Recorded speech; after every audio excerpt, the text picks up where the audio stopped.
بسم اللہ الرحمن الرحیم۔ آپ کہہ دیجئے کہ اے اہل کتاب، ایسی انصاف والی بات کی طرف آؤ جو ہم میں تم میں برابر ہے کہ ہم اللہ تعالیٰ کے سوا کسی کی عبادت نہ کریں، نہ اس کے ساتھ کسی کو شریک بنائیں، نہ اللہ تعالیٰ کو چھوڑ کر آپس میں ایک دوسرے کو ہی رب بنائیں۔ پس اگر وہ منہ پھیر لیں تو تم کہہ دو کہ گواہ رہو، ہم تو مسلمان ہیں۔ اے اہل کتاب، تم ابراہیم کی بابت کیوں جھگڑتے ہو؟ حالانکہ تورات و انجیل تو ان کے بعد نازل کی گئی، کیا تم پھر بھی نہیں سمجھتے؟ سنو، تم لوگ اس میں جھگڑ چکے جس کا تمہیں علم تھا، پھر اب اس بات میں کیوں جھگڑتے ہو جس کا تمہیں علم ہی نہیں، اور اللہ تعالیٰ جانتا ہے تم نہیں جانتے۔ ابراہیم نہ تو یہودی تھے نہ نصرانی، بلکہ وہ تو یک طرفہ خالص مسلمان تھے، وہ مشرک بھی نہ تھے۔ سب لوگوں سے زیادہ ابراہیم سے نزدیک تر وہ لوگ ہیں جنہوں نے ان کا کہا مانا، اور یہ نبی اور جو لوگ ایمان لائے، مومنوں کا ولی اور سہارا اللہ ہی ہے۔ اہل کتاب کی ایک جماعت چاہتی ہے کہ تمہیں گمراہ کر دے، دراصل وہ خود اپنے آپ کو گمراہ کر رہے ہیں اور سمجھتے نہیں۔ اے اہل کتاب، تم باوجود قائل ہونے کے پھر بھی دانستہ اللہ کی آیات کا کیوں کفر کر رہے ہو؟ اے اہل کتاب، باوجود جاننے کے حق و باطل کو کیوں خلط ملط کر رہے ہو اور کیوں حق کو چھپا رہے ہو؟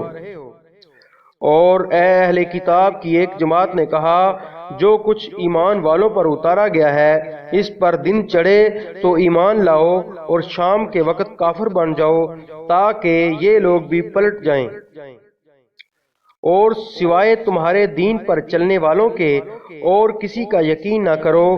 آپ کہہ دیجئے کہ بے شک ہدایت تو اللہ ہی کی ہدایت ہے، اور یہ بھی کہتے ہیں کہ اس بات کا بھی یقین نہ کرو کہ کوئی اس جیسا دیا جائے جیسا تم دیے گئے ہو، یا یہ کہ یہ تم سے تمہارے رب کے پاس جھگڑا کریں گے۔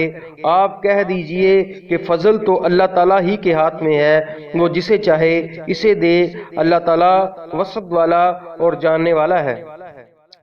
وہ اپنی رحمت کے ساتھ جسے چاہے مخصوص کر لے، اللہ تعالیٰ بڑے فضل والا ہے۔ بعض اہل کتاب تو ایسے ہیں کہ اگر انہیں تو خزانے کا امین بنا دے تو بھی وہ تجھے واپس کر دیں، اور ان میں سے بعض ایسے بھی ہیں کہ اگر تو انہیں ایک دینار بھی امانت دے تو تجھے ادا نہ کریں۔ ہاں، یہ اور بات ہے کہ تو اس کے سر پر ہی کھڑا رہے، یہ اس لیے کہ انہوں نے کہہ رکھا ہے کہ ہم پر ان جاہلوں غیر یہودی کے حق کا کوئی گناہ نہیں۔ یہ لوگ باوجود جاننے کے اللہ تعالیٰ پر جھوٹ کہتے ہیں۔ کیوں نہیں مواخذہ ہوگا؟ البتہ جو شخص اپنا قرار پورا کرے اور پرہیزگاری کرے تو اللہ تعالیٰ بھی ایسے پرہیزگاروں سے محبت کرتا ہے۔ بے شک وہ لوگ جو اللہ تعالیٰ کے عہد اور اپنی قسموں کو تھوڑی قیمت پر بیچ ڈالتے ہیں، ان کے لیے آخرت میں کوئی حصہ نہیں۔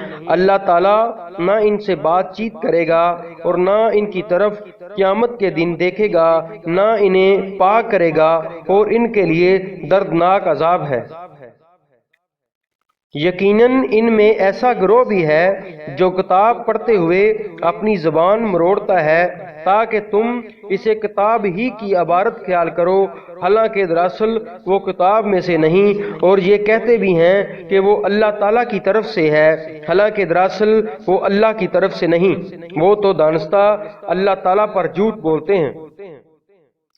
کسی ایسے انسان کو جسے اللہ تعالیٰ کتاب و حکمت اور نبوت دے یہ لائق نہیں کہ پھر بھی وہ لوگوں سے کہے کہ تم اللہ تعالیٰ کو چھوڑ کر میرے بندے بن جاؤ، بلکہ وہ تو کہے گا کہ تم سب رب کے ہو جاؤ، تمہاری کتاب سکھانے کے باعث اور تمہارے کتاب پڑھنے کے سبب۔